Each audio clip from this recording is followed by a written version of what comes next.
You're watching good ball defense. You're watching good ball defense. You're watching good ball defense. Hello guys, welcome back.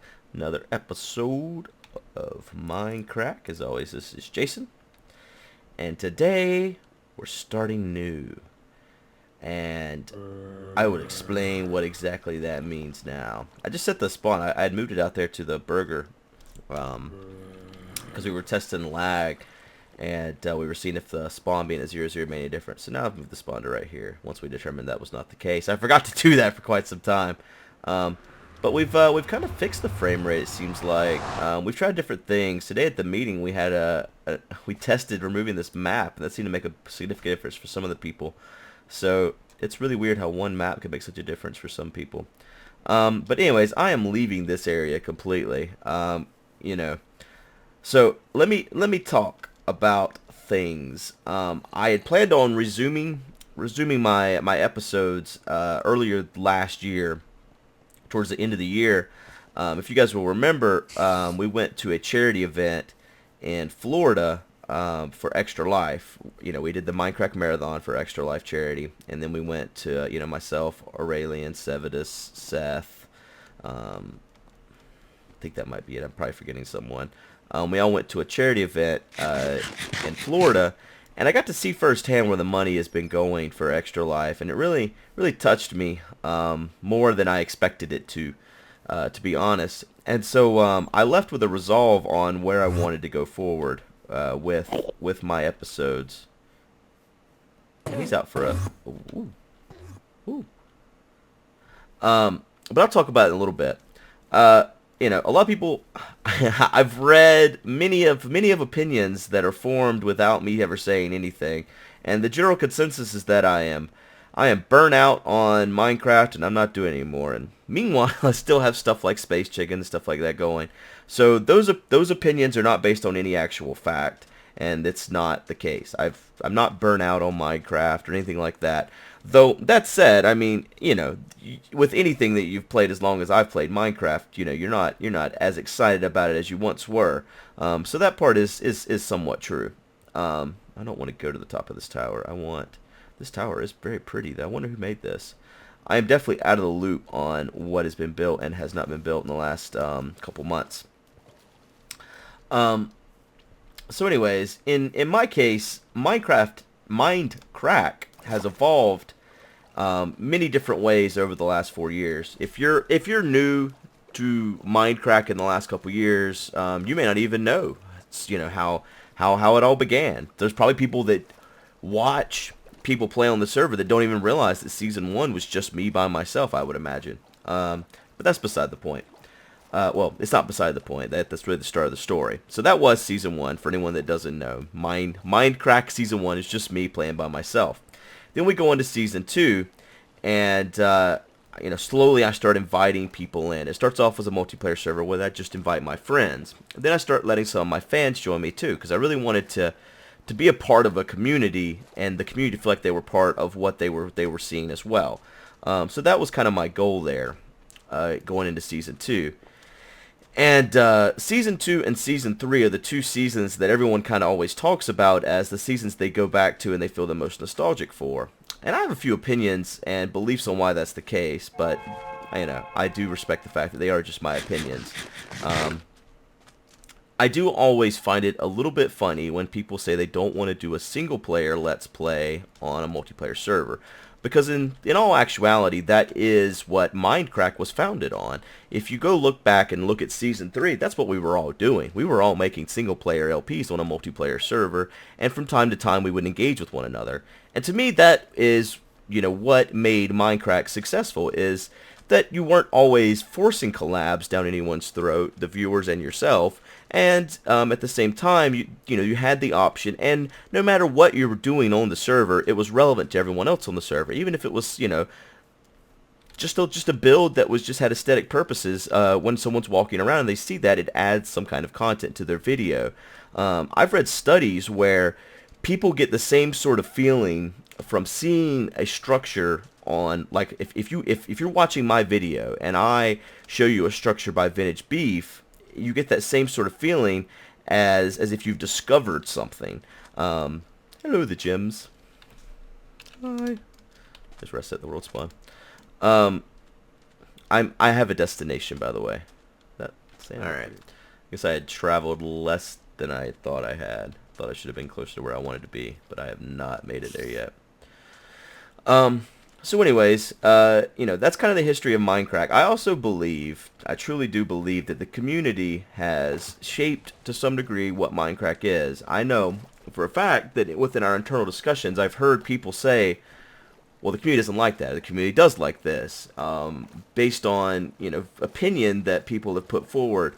What I've noticed, just from kind of standing back and watching, is that, for example, if one of you likes something that I do, then you may go to, Paw's channel and tell Paws that he should do this thing that I do. And whenever you have a group of 30 people that were specifically chosen to be different from one another so that we could, cover all our bases as far as the world, I mean, we wanted you to be able to look at MindCrack and say, well, I may not like the content that Guude creates, but Generic makes the content I do want, or Anders, or whoever. And so I think that we've done a really good job of that. But the problem with that is whenever you like more content of a certain type, and you want others to conform to that, and you're really vocal about it, it eventually gets to some people's heads. I know that, I've been affected by that, and others have as well. There was definitely a period of time in Season 3 even where I felt like the content that I used to create was no longer acceptable. I went into this making content where I would just talk to you guys and have a good time in the game, and then I felt like I needed to accomplish something on a certain level to be up to par with what you're seeing on other channels and what you're telling me you want to see. And there's nothing wrong with that at all. I mean, if I like something I see in a television show and I want it, and I really enjoy that, and I can't find it anywhere else, then it just sucks because I want to be entertained. Are you not entertained? So yeah, I think that, like, I know that it has affected people when it comes to UHC. I've seen playstyles change because of what the community has to say about how we play the game. And again, not a bad thing. I mean, this is like when you watch sports or anything else. You have an opinion, you're really invested in it, and you're sharing that with not only the creator of that content that you enjoy, but also the other people that are part of the community that enjoy that content. So, to me, that is how MindCrack has come to be where it is now. And I think that it has been both positive and negative to the people that are creating the content that you guys enjoy, me included. But that said about me, my biggest hang-up has been just how I play the game. I have a certain way I want to play the game, and unfortunately it did not match with what the majority wanted, to some degree, so I was busy doing other things. I have kept myself very busy working on MindCrack as a group and trying to push us forward for the success of all of us, over the last 5 years almost now. But anyways, back around to where we're at now. I did to some degree lose my resolve in this type of content over the last year. Basically throughout 2014, I've been focused on so many different things, getting our YouTube network created, because that was really important to me for the members of the group that were having really bad contracts within YouTube and really getting screwed. And so I thought it was really, I mean, my channel was at a size, and my ability to negotiate was at a point that I've always had a good contract, even when I was with IGN, even though towards the end we did kind of get screwed. I've never been in a situation where I was being totally, bent over for 2 years at a time in a shitty contract, but that is the case with some of the guys. Not anymore, thank goodness, because now we have our own YouTube network. And now, and later on here pretty soon we're going to be announcing how it's a public network that anyone can join. Sometime this month, probably within this week even. So yeah, all that said, I've decided how I want to make content at this point. And those Mindcrackers that were relying on MindCrack the vanilla server for their primary focus of their channel have been able to branch out and move on to different things, and so that's not necessarily so much the case anymore. And as a result, the format of this server is going to go back to its roots, basically. And to me, that's great, because that's how I want to play the game. And to those others that's not the way they want to play the game, it's great that they have found other things to fill their content with. And so I think that everyone's going to be happy again. Not that, there was lots of unhappy people or anything. But yes, what's these lights over here? I guess someone's been over here. So yeah, I think MindCrack is going back, the vanilla server is going back to its roots. MindCrack as a whole is a different beast than it was 4 years ago. We have people that focus on streaming and stuff like that, more so than YouTube. Just things have changed when it comes to MindCrack as a group. And again, not a bad thing. I think that different mediums of entertainment are good to have within a group, and it allows us to be diverse, right? So I don't see how that could be a bad thing. One thing I find sad, though, is we have people in the group that are primarily streamers, and they stream on the server every day. Or maybe not every day, but at least 3 or 4 times a week. But whenever the community, and when I say the community, I'm mainly referring to Reddit. But the community of Reddit, do not count them as content creators within the MindCrack sphere of vanilla content. They basically say, these are the people that are uploading videos to YouTube, that is all that counts. And to me, that's really a disservice to the content creators, especially, well, it's a disservice to the streamers, because they're creating content just as well as the next guy. It just doesn't match the time and, like, the time of way you want, I'm saying this wrong. It doesn't match the way you want to view your content. You want to view it on YouTube whenever you want, not on a daily stream. And again, that's fine, but there's thousands of people that are turning in those streams every day. So what I've learned, I guess, and my decision to stop reading Reddit and that part of our community has been one that's been really good for me. The reason why I made the decision to stop doing that is I realized that to some degree Reddit is just a fire anthill, and they're waiting any moment to be touched, and then they're going to erupt. And they don't. And the thing is, a lot of you listening to this right now probably use Reddit, and that's great, because we spend a lot of time telling people to come to Reddit so they could talk to us directly. And I think that's how this all works, basically. I remember, whoa, what the hell is that? Oh, that's nothing.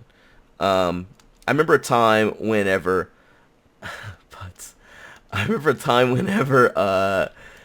damn it, Chad, you've made me lose my train of thought. I've never seen one of these. Is this one of the ice fields? I've never seen one of these in game. This is not where I'm actually going. I don't think this was on the map yet, then. Maybe it was. Crap, I don't remember what I was going to say. Damn you, Chad. Damn you to hell. Oh, right. Minis of voices. So I remember a time whenever, I would read and respond to almost every comment on my YouTube videos. Now I only read them. But the number of voices speaking, they were all super mega fans, right? Back when your video didn't hit 301 views within 5 minutes, it took it a little while. I need to get back to the ocean. I'm gonna miss where I need to be. And during that time period, your early days as a YouTuber, everyone that's pretty much commenting on your video is super big fan, and if they didn't like what they saw, they pretty much just moved on. But then as a community grows, you have too many different opinions all trying to be spoken at once. And if you try to read and digest that and even respond to that, you're just never going to be able to find the perfect middle ground amongst all the different opinions. And again, it's not a bad thing. It's just better that I stop stressing over it, because it's not been a positive experience at this point any longer. And one of the things I realized is that we have just as active a Tumblr community as we do a Reddit community, but I've never felt the need to read, digest, and respond to everyone on Tumblr. And the world didn't stop spinning. MindCrack didn't fall apart, and everyone continued to get on with their lives. And so basically what I've realized is that the same is true with Reddit. I don't need to micromanage and read, respond, and address any concerns people have regarding our community. In the end, everything will work itself out. So, that all said, what do I plan on doing in the future for my MindCrack episodes?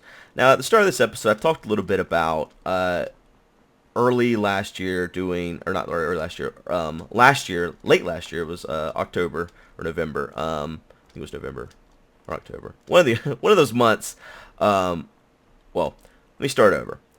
Before that, myself, Beef, Pause had all gone up to Vancouver to do a charity event for Extra Life at the EA offices.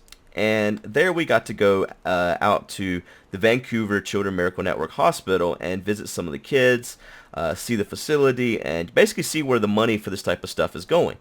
And so, that meant a lot, but it was just the start, basically. Because then, once we came back, a couple weeks later, we flew down to Orlando, where Children Miracle Network Hospitals had their annual event. Is he back to say butts and ruin my day again? You son of a bitch! So anyways, I'm gonna keep on track this time.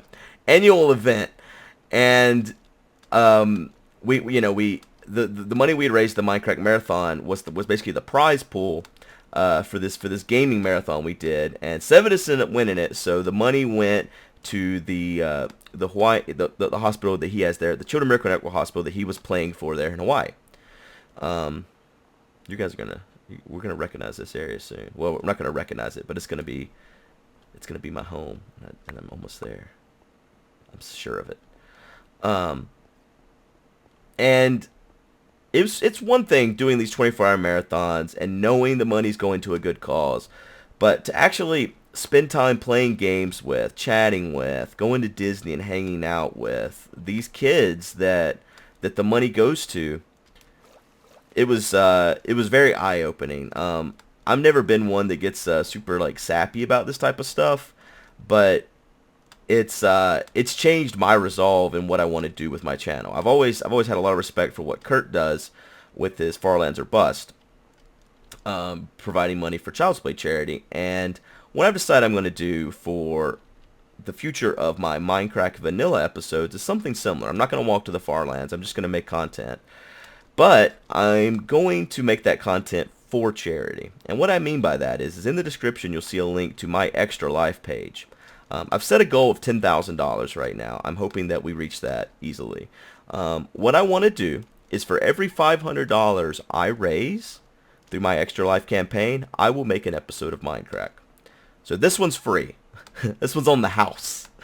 And every morning when I wake up, what I'm going to do is I'm going to check my Extra Life page. So tomorrow when I wake up, if I've reached $500, I will sit down and I will record an episode of MindCrack. I got so many stories saved up over the last few months because I made this plan, like I said, back in November.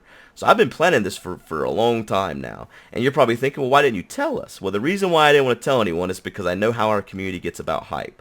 You release a little bit of information, and then the hype gets real and it gets insane and a little bit overhype and stuff like that ends up happening. So I didn't want that to happen. I wanted this to be one announcement. You guys get excited about it, get on board, and together we can make some stuff happen. I'm really excited about this. I think that together we can change the world, man. So this isn't I'm asking you guys to donate to me or anything like that. This is every penny goes to charity directly to the Children Miracle Network Hospital. And for those that are wondering exactly how Extra Life is ran, because this is something I always question, I wonder where the money's going and what percentage is going to overhead and stuff like that. Children Miracle Network Hospitals manage Extra Life. They pay the management fees of Extra Life. And so 100% of the money donated through... Is that a bunny? That's an untamed bunny. I might can get a bunny. We're in our area, by the way.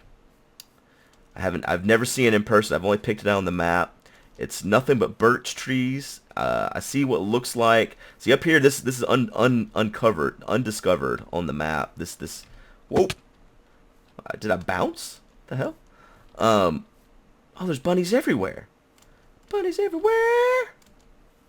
This is great. I've never had a bunny. And this looked like an extreme hills biome, which I always enjoy building in. And then over here should be a roofed forest on an island. And so we're claiming all of this. We're claiming this giant mountain here, this whole birch forest, and all the bunnies. And then I don't know if we'll be able to see the roof forest from here. It should be basically right out here in the water, like a little island. Chicken. So, let's say tomorrow I wake up and I see that we're at $1,000. That means I owe you guys 2 episodes of MindCrack, and I will release them back to back, day to day. In the event that I am gone to something like a convention or a family vacation, which we never take, but just let's pretend, then, you know, obviously there would be a delay. But I will, you know, as long as I am home every single day, I will check and I will record. And whenever you donate, it lets you leave a note. And so you guys can ask me questions that you would like to have answered in the next episode. You can comment on whatever, you know, put whatever you would like there. Once I reach the goal of 10,000, I want to extend the goal. But what I will do is I would like to have the top donor between 0 and 10,000 join me on the server for an episode, and we will build whatever you want out here in our area. You join me in not Skype, because Skype's dangerous, but you know, TeamSpeak or Mumble or one of those type of voice applications, and we'll build something. We'll have a good time. We'll hang out. We'll talk about why you donated so much money, etc. This whole thing could backfire. Maybe no one wants to donate to Extra Life. No one wants to see another episode of MindCrack. It's all for naught, and that's understandable too. But I do want to do something for the kids, and I'm really excited about this, and I think that we can make something really special happen here. That's not just, you know, me making some videos for you know, you guys to get a good laugh out of. We can do that still, but we can also help sick kids, and to me that it just means more than I can express. There was a guy named Alan that I worked with when I worked here at AIT, and I've talked about him before in some videos, so some of you may remember him. I remember when his first day of work, he looked like he was 10 years old, but he wasn't. He was an adult that had the number of diseases, the number of things wrong with him, I cannot even put to words. I don't even remember everything now.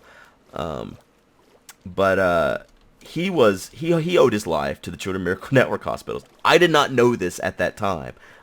I did not realize this until I was in Orlando. Because Ari set everything up for the different hospitals we would be playing for, and the one she set up for was the Duke Hospital. And the moment I saw it on the screen, I was like, holy shit, that's the fucking place that saved Alan's life. And I don't know, I was a little bit, like, everything kind of came together in this trip for me and gave me just the inspiration to really want to do something different with my stuff. A lot of people have said, like, set up Patreon and stuff like that, and sure, I could, but I don't want to do something like, I mean, not that I'm against things like Patreon and all that stuff. I think it's great. I think it's great that the community can help the content creators bring forward the type of entertainment they want, and make sure that they can do it without stressing about money and stuff like that. So it's wonderful. But in my particular case, my need is not necessarily the same as others. And so I would much rather see this money go to Extra Life. And so if you guys are excited about this like I am, and I hope you really are, then check the description. There's a link to my Extra Life page, and I've already described everything inside this video about how it will all work. And later today, there's going to be a contest for a new intro to these videos, and let me explain that a little bit too. So the guy that was going to make my intro early on, his name was Patrick. He's really excited about it, but he's been super busy with work for a long time. So as a result, I haven't had an intro, but I've been kind of holding out. I talked to him yesterday, and I talked to Shy Guy because he made my new song a long time ago as well. And I basically said, I'm going to go ahead and move forward on this. If in the future something changes, maybe we can see what we can do. But, I'm ready to have an intro. And it's been one of the things that's kind of bugged me about MindCrack, my vanilla MindCrack stuff, is that I haven't had an intro. And so I just didn't want to make one myself. So anyways, I'm going to do a contest later today for an intro. So this will be the last intro, the last video that has the song sung by B00. It's still the same song that he created. Just it's been sung by Professor Shy Guy now. That's the only difference. And I'm hoping to get lots of different bands to do this. I've talked to different bands, and they've all been excited about doing it. So I kind of had this vision of a rotating intro sung by different people. My intro song itself has been redone many times. Different versions, using, this one acoustic, or this one guitar only, or this one piano, etc. So by the way, the Route Forest is over there somewhere. I just don't. I have it. It must be further out than I think it is by looking at the map.